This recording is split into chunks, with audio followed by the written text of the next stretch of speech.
गरम मसाला, जिसे हर भारतीय खाने की सौल या जान कहा जाता है। तो ऐसे ही 2 गरम मसाले, एक छोले मसाले और एक पाव भाजी मसाले आज मैं इस वीडियो में आपके साथ शेयर करने वाली हूँ। और गारंटी है कि ये 2 गरम मसाले आपने एक बार बना के ट्राई किया तो नेक्स्ट कभी भी आप मार्केट से छोले या पाव भाजी मसाले खरीद के नहीं लाएंगे। Hi guys, this is Preeti from story of spices और मेरे चैनल पे आपका स्वागत है। तो आज इस वीडियो में हम बनाएंगे होममेड गरम मसाले, छोले मसाला और पाव भाजी मसाला। तो सबसे पहले हम छोले मसाले से शुरुआत करते हैं। छोले गरम मसाला बनाने के लिए सबसे पहले हम कम आंच पे एक कढ़ाई को गैस पे चढ़ाएंगे और उसमें हम डालेंगे 1/4 टीस्पून ऑयल। तेल आपको एकदम कम ही लेना है, ज़्यादा तेल लेंगे तो गरम मसाला आपका पूरा ऑयली बनेगा और गरम मसाला हमेशा ड्राई होता है। फिर इसमें हम डालेंगे 1 टेबलस्पून अजवाइन और उसके बाद हम उसमें डालेंगे 1 टेबलस्पून साबुत काली मिर्च। और ये शाह जीरा है, जिसे काला जीरा भी बोला जाता है, तो ये भी हम 1 टेबलस्पून इसमें डालेंगे। और इन सब को अब हम आधे से 1 मिनट तक कम आंच पे भूनेंगे। इन मसालों को हमें पूरा नहीं भूनना है, 60-70% जितना ही हम भूनेंगे इसे। जब इसमें से हल्की हल्की खुशबू आने लगेगी तब हम गैस की फ्लेम को बंद कर देंगे।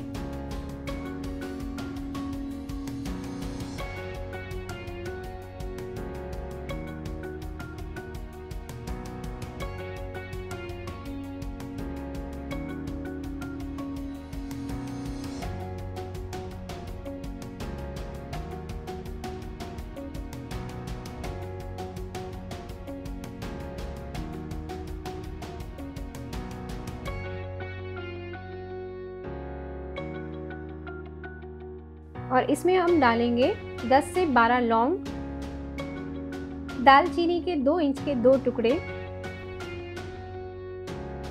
2 टेबलस्पून जितना साबुत धनिया और एक बार सबको हम ऐसे रफली मिक्स कर देंगे।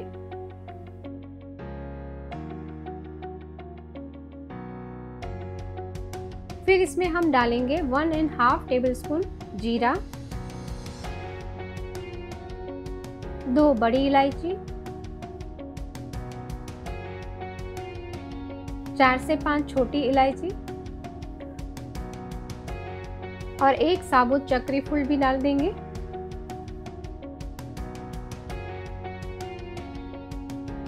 सूखी हुई 5 से 6 लाल मिर्च भी इसमें डाल देंगे और गैस की फ्लेम को वापस हम ऑन कर देंगे और एकदम कम आंच रखेंगे और वापस हम इन सब को अच्छे से कम आंच पे भूनेंगे। ध्यान रखिएगा, जब भी आप गरम मसाला बनाएं तो गैस की फ्लेम हमेशा एकदम कम ही रखनी है और जो भी मसाले हैं वो जलने नहीं चाहिए। सिर्फ आपको 60-70% ही इसे भूनना होता है।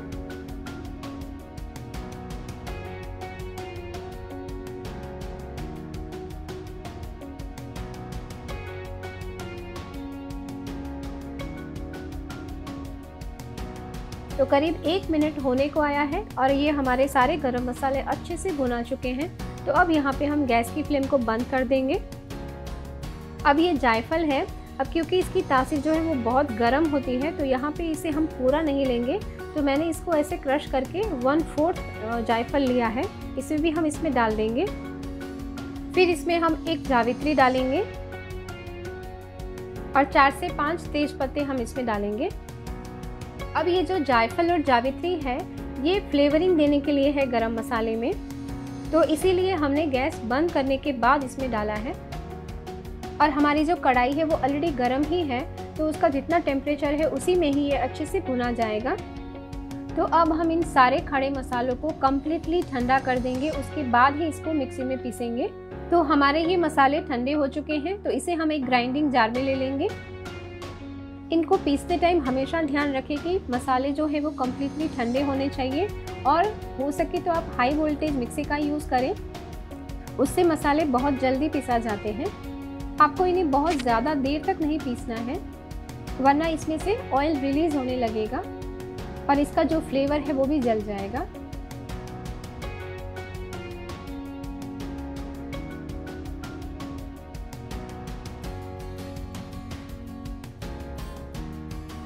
तो हमारा ये गरम मसाला अच्छे से ग्राइंड हो चुका है। इसे हम खोल के देख लेते हैं। तो ये एकदम परफेक्टली ग्राइंड हुआ है, ना बहुत ज़्यादा मोटा ना बहुत ज़्यादा बारीक। तो इसे अब हम एक एयर टाइट कंटेनर में या बॉटल में स्टोर करके रख देते हैं। जब भी आप गरम मसाला बनाएं तो हमेशा कम क्वांटिटी में बनाइए, ताकि मैक्सिमम वो 2 से 3 हफ्ते तक चल के ख़त्म हो जाए। बहुत ज़्यादा बना के स्टोर करने से उसका जो फ्लेवर है वो ख़त्म हो जाता है।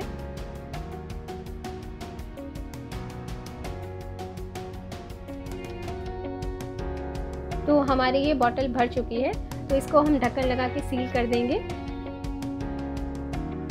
तो अब इसके ऊपर हम एक स्टिकर लगा देंगे, ताकि आपको कोई कंफ्यूजन ना हो कि ये कौन सा मसाला है। तो ये हमारा छोले मसाला बनके तैयार है।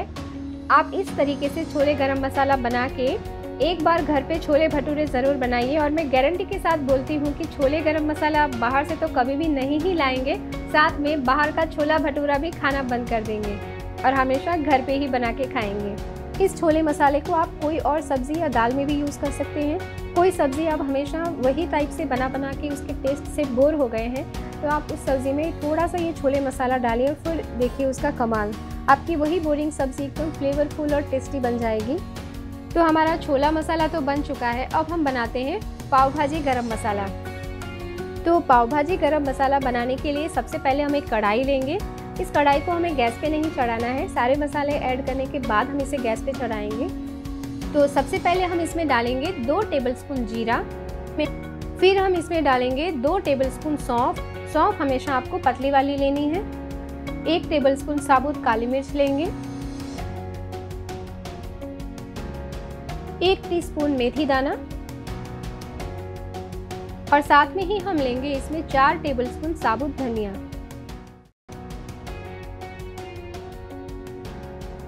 दस से 12 जितने लौंग लेंगे,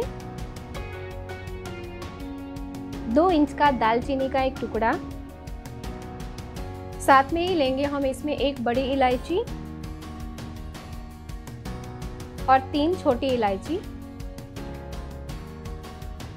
2 तेजपत्ता और 10 से 12 जितनी सूखी हुई लाल मिर्च लेंगे। और अब हम गैस को ऑन करेंगे और इस कढ़ाई को हम गैस पे चढ़ा के एकदम कम आंच पे सबको भूनेंगे। अब यहाँ पे भूनने के लिए हम कोई चम्मच का इस्तेमाल नहीं करेंगे, इसे हम हाथों से रोस्ट करेंगे। अब आप सोच रहे होंगे कि यही काम हम कोई स्पैचुला या चम्मच से भी कर सकते हैं, तो जी हाँ, बिल्कुल कर सकते हैं। लेकिन हाथों से भूनने का रीज़न एक ही है यहाँ पे कि हमें इन मसालों को इतना ही टेम्परेचर पे भूनना है कि जितना हमारा हाथ बर्दाश्त कर सके। मतलब कि इसे 30 से 40% ही हमें इसे भूनना है, इससे ज़्यादा नहीं भूनना। तो करीब 1 मिनट जितना होने को आया है और ये हमारे मसाले जो हैं वो अच्छे से भून चुके हैं। अब ये थोड़े गर्म होना भी चालू हो गए हैं, तो थोड़ा हाथों में भी फील हो रहा है कि ये गर्म हो गया है।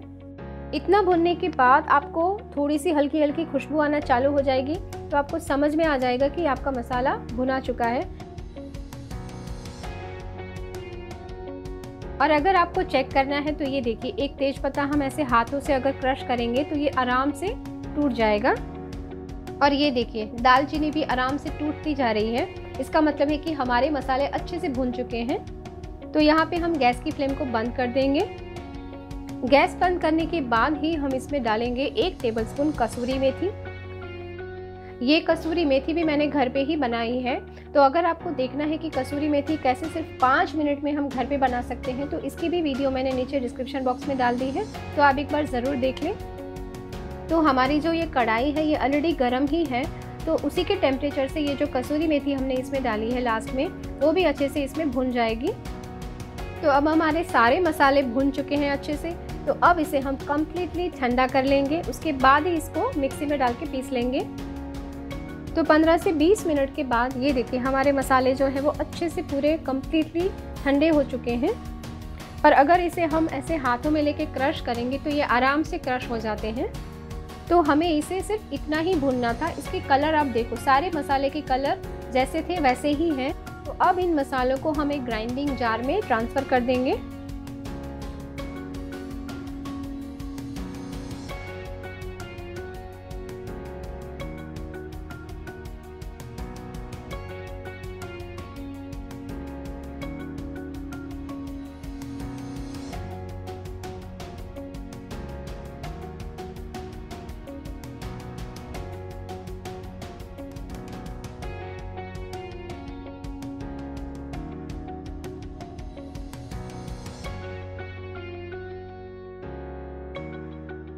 तो इनको ग्राइंडिंग जार में ट्रांसफ़र करने के बाद पीसने से पहले हम इसमें डालेंगे 1 टेबलस्पून आमचूर पाउडर,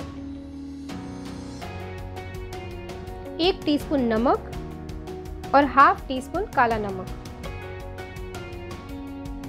तो अब इनको हम मिक्सी में पीस लेंगे।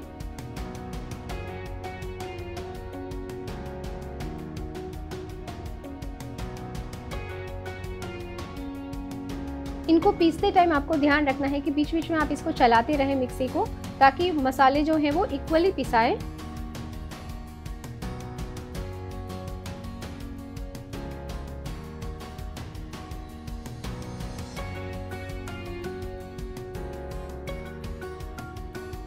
तो ये हमारा पाव भाजी गरम मसाला एकदम तैयार है। इसे हम खोल के चेक कर लेते हैं। तो ये देखिए, ये एकदम अच्छे से ग्राइंड हो चुका है।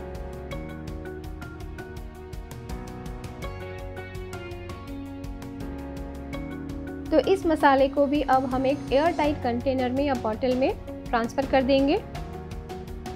गरम मसाला बनाना उतना मुश्किल नहीं है, सिर्फ उसके जो अंदर आप गरम मसाले डालते हैं उसका रेशियो समझना बहुत ज़रूरी है, ताकि आपका जो गरम मसाला तैयार हो वो एकदम बैलेंस्ड बने, ना बहुत ज़्यादा तीखा, ना कड़वा, ना फ्लेवरफुल। एकदम बैलेंस्ड गरम मसाला होना चाहिए।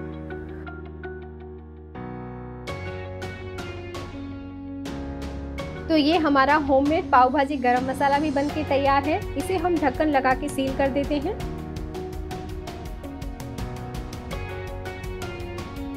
तो इसके ऊपर भी हम एक स्टिकर लगा देते हैं।